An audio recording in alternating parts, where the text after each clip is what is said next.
Daniel chapitre 2 verset 19. Alors le mystère fut révélé à Daniel dans une vision de nuit. Et Daniel loua le Dieu des cieux.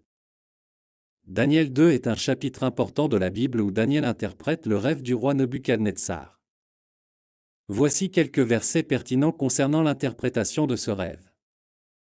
Daniel 2, 27-28. Daniel répondit devant le roi, les sages, ni les astrologues, ni les magiciens, ni les devins, ne peuvent révéler au roi le secret que le roi a demandé, mais il y a un Dieu dans les cieux, qui révèle les mystères, c'est pourquoi il a fait connaître au roi Nebuchadnezzar ce qui arrivera dans les derniers jours.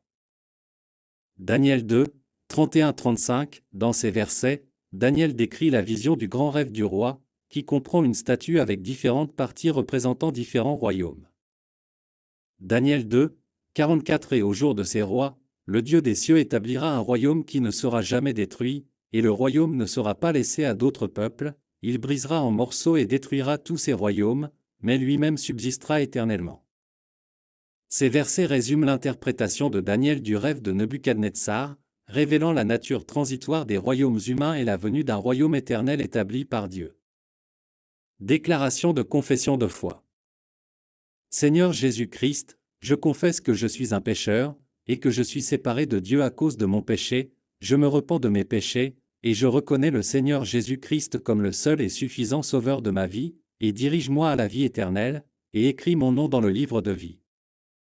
Amen. Éphésiens 2, 8-9. Car c'est par la grâce que vous avez été sauvés, par la foi, et cela ne vient pas de vous-même, c'est un don de Dieu. Pas des œuvres, afin que personne ne se glorifie.